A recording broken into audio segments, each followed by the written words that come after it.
troublant quand même sur le rôle d'Israël.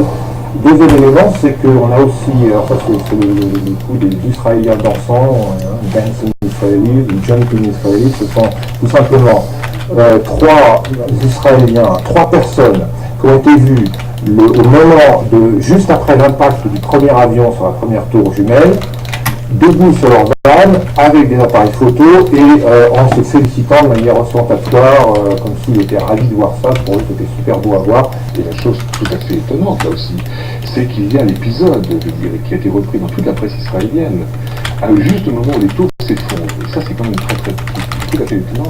Au moment où les tours s'effondrent, il y a une femme qui est en train de regarder le spectacle de cette tragédie et qui voit trois jeunes hommes qui sont en train de sauter de joie, assis sur le toit d'un van blanc. Bon. Elle avertit la police, devant évidemment leur attitude extrêmement suspecte, et en effet, la police les arrête, et ils sont quatre à l'intérieur. Et on découvre qu'ils sont israéliens, et l'un d'eux dit d'ailleurs, écoutez, nous ne sommes pas votre problème, vos problèmes sont nos problèmes, et vos problèmes sont les Palestiniens.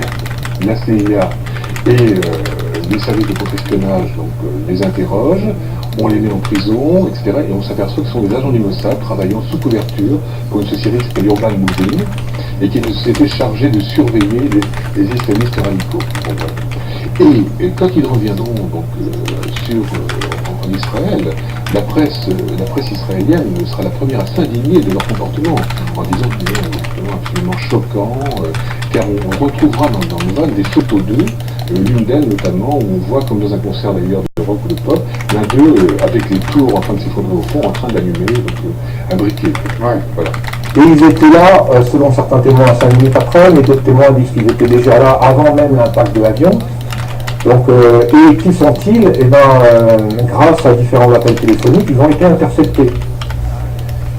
Et ce sont des Israéliens liés au Mossad, qui sont dans leur période, des jeunes Israéliens qui sont dans la période d'application dans l'armée, etc. Donc là, on a quelque chose de très troublant. Eux aussi ont été rapatriés discrètement 70 jours après. Ouais, dans leur van, il y avait de l'argent, il y avait des cutters, comme ceux qu'on a retrouvés, je crois qu'on en a retrouvé, soi-disant les armes des terroristes. Il y avait des cartes avec des points qui correspondaient au World Trade Center et aux points où on pouvait voir. Et en plus, ces trois Israéliens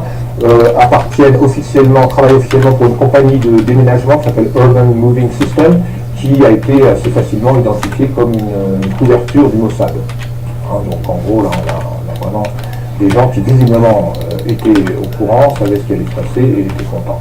Et en plus, ils ont été décrits par certains témoins, ça c'est assez difficile de savoir exactement quels sont les vrais témoins et les faux, mais ils ont été identifiés et présentés aux nouvelles au départ avant d'être interpellés. Ce que les Américains ont entendu, c'est qu'on a vu trois Middle Eastern, c'est-à-dire gens du Moyen-Orient, arabes. On a entendu les mots, c'est les arabes, c'est des gens du Moyen-Orient, ils ont l'air, on n'a pas entendu palestiniens, mais enfin bref. Dans l'opinion américaine, c'était fait pour l'information et leur est parvenue pour tout de suite penser qu'il y avait des gens du Moyen-Orient. C'était du Moyen-Orient, mais d'Israël. Voilà. Donc du coup, évidemment, on n'en a plus entendu parler.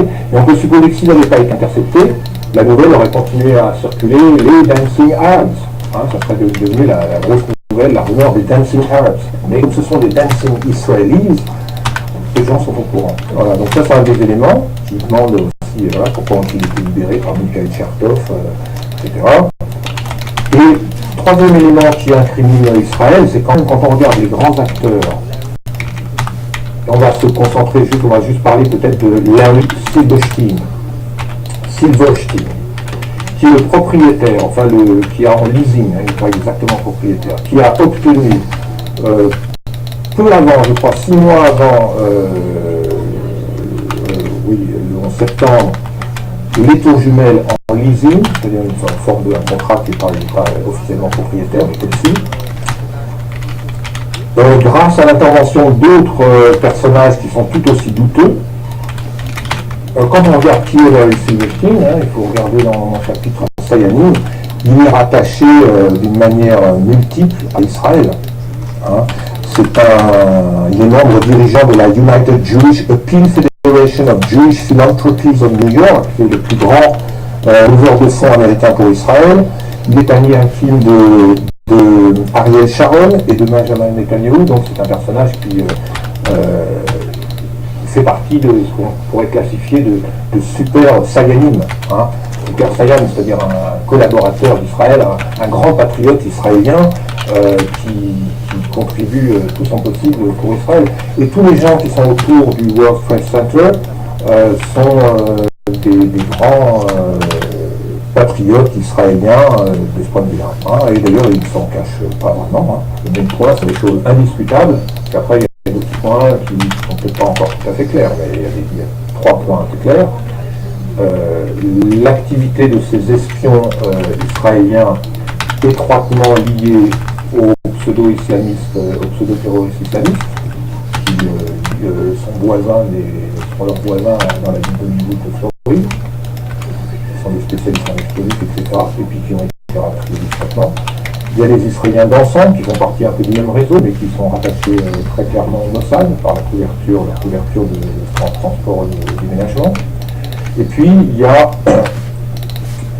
les loyautés bien connues du propriétaire des tours jumelles, de tous les personnages qui ont pu préparer en tout cas la partie new-yorkaise. Parce qu'à Washington, comme je l'ai dit, c'est peut-être d'autres personnes qui ont organisé. Il ne faut pas forcément considérer que c'est les gens. Pour moi, il faut distinguer les deux choses. Donc la partie new-yorkaise, on est dans un monde de super Sayanim, super riche new-yorkais. Comme je l'ai dit, j'admets qu'il y a débat sur la part prise par Israël. Hein. Après, c'est comme pour Kennedy. Hein. Est-ce que c'est Johnson ou la CIA qui a été l'élément plus important? Là aussi, on peut... Qu'est-ce qu'Israël? Hein? Israël, c'est des tas de gens aux États-Unis. Et les conservateurs, c'est Israël. Hein? Donc, aussi, quand on dit Israël, de quoi parle-t-on? C'est pas forcément des gens qui... Larry Silverstein, c'est Israël. Au niveau de leur loyauté, ce sont des grands patriotes israéliens. Hein. C'est très honorable en soi. Hein. Le problème, c'est que voilà, ils ont la nationalité américaine et ils vivent aux États-Unis et ils influencent le gouvernement et la vie économique, politique, militaire américaine. Donc si on parle de ce principe-là, moi je dis, de manière, le 11 septembre, tout le monde est d'accord que c'est des non-conservateurs. Parmi les contestataires, quelqu'un conteste que les néoconservateurs seraient les principaux cerveaux du 11 septembre, eux qui, dans leur think tank PNAC, Project for a New American Century, ont appelé à un nouveau Pearl Harbor, eux qui ont lancé la campagne de guerre de civilisation, choc des civilisations, etc. On sait bien que c'est eux qui sont derrière ça. Or, qui sont les néoconservateurs d'Israël? Il n'y a pas de... Tout le monde le sait. Hein. Donc, pour moi, malgré tout, je pense que oui, c'est Israël. Après, si on veut jouer sur les mots, et effectivement, il y a d'autres acteurs aussi, parce qu'il faut les tenir, il faut tenir tout le monde. Il ne faut pas non plus, il faut comprendre que c'est quand même assez complexe du point de vue quand même il y a quand même de la complexité au niveau des acteurs. Parce qu'il faut faire en sorte, il ne suffit pas de faire l'acte, il faut tenir après tous les gens qui comprennent ce qui s'est passé. Il faut les tenir, donc il faut les impliquer. Donc on a des opérations qui impliquent plusieurs camps. Il y en a toujours un qui est plus malin que les autres. Mais il est probable peut-être qu'au 11 septembre, c'est une hypothèse que j'émets, que par exemple certains, le clan Bush par exemple, pensaient ne participer qu'à une petite opération avec un avion au Pentagone. Et qu'en voyant les tours au sommet s'effondrer, ils ont dit tiens, ça c'était peut-être pas prévu. Il est possible qu'il y ait des tas de choses comme ça qui fait qu'après le clan Bush soit tenu, sachant pertinemment que s'il conteste, il tombera le premier. Donc c'est forcément quelque chose qui, comme c'est la réalité de l'état profond, hein, il y a plein de gens qui se manipulent les uns les autres. Il y a plein de couches, il y a des gens qui manipulent, mais ils ne savent pas qu'ils sont eux-mêmes manipulés, puis après ils sont piégés, ils sont soumis à un chantage, etc. Quoi.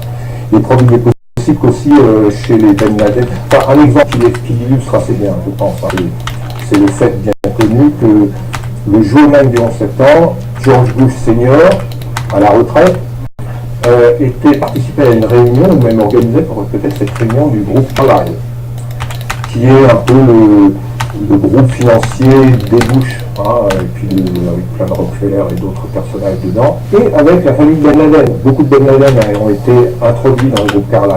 Et ce jour-là, le 11 septembre, il y a plein de Ben Laden en réunion avec Bush Senior. Alors la question qu'il faut se poser, c'est Si c'est Bush qui a organisé le 11 septembre, quand même pas très malin de faire ça le jour même que son père. Donc, il faut penser autrement. Il faut penser pourquoi ceux qui ont fait le 11 septembre l'ont fait précisément le jour où Bush était en réunion avec Ben Laden. Bah, évidemment, pour embarrasser Bush et pour créer un chantage énorme. Ces Ben Laden, ils ont été exfiltrés discrètement, rapidement. Il faut comprendre que dans tout ça, il y a un jeu de chantage entre certains acteurs et d'autres. Quels auraient été les intérêts d'Israël à organiser l'attentat du 11 septembre? Le 11 septembre a créé un tel choc émotionnel parmi les Américains, amplifié par la machine médiatique, qu'elle a créé en même temps une relation symbiotique entre les Américains et les Israéliens. Et on a vu des journaux du monde entier, y compris Le Monde en France, dire nous sommes tous Américains. Mais on a vu aussi chez les Américains des gros types, nous sommes tous Israéliens. C'est-à-dire que les Américains sont devenus Israéliens. Ils se sont identifiés à Israël. Et la propagande médiatique leur a dit, voyez, c'est ce que nous vivons en Israël tous les jours, ce que vous avez vécu là.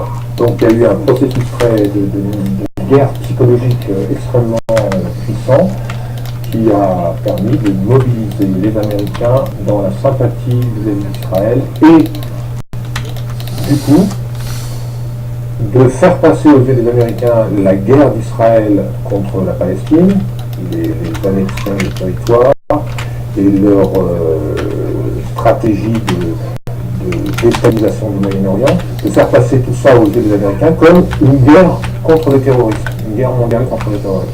Mais non plus, il ne faut pas oublier que les conservateurs ont été, on en a parlé, ont été toujours parmi les agents les plus actifs pour faire mousser la guerre froide. Jusqu'au bout, ils ont utilisé la guerre froide, parce que la guerre froide leur servait à maintenir une Amérique forte, militairement présente partout, y compris au Moyen-Orient, donc protégeant Israël. En guerre froide, les États-Unis auraient laissé tomber Israël depuis longtemps. Mais la guerre froide s'étant épuisée, il fallait relancer la machine, donc ça a été le choc des civilisations, une nouvelle guerre, une invention purement, totalement fictive. C'est une sorte de prophétie autoréalisatrice, c'est-à-dire on dit attention, il y a un chef de civilisation, et évidemment on le crée. On n'aurait jamais eu s'il n'y avait pas eu ce complot pour le créer. Donc le 11 septembre crée aux yeux des Américains l'évidence qu'on est dans la choc des civilisations, qu'on est dans une nouvelle guerre mondiale contre le terrorisme, et Israël, tranquillement, continue sa politique d'annexion de plus en plus violente, en 2003 contre le Liban, en 2008 contre Gaza, etc. Et les Américains voient ça comme faisant partie de la guerre contre le terrorisme. Alors que c'est une guerre presque d'extermination perpétrée par Israël contre les populations civiles, exclusivement civiles, la Gaza en tout cas. Voilà, donc ça a été l'effet, donc évidemment, ça pour Israël, ça a été une étape extrêmement importante. Jamais Netanyahou n'aurait pu, ou Ariel Sharon n'aurait pu faire ce qu'ils ont fait dans les années 2000 sans le 11 septembre. Que pensez-vous de l'exploitation de la piste israélienne par les grands mouvements qui militent pour que la vérité soit faite sur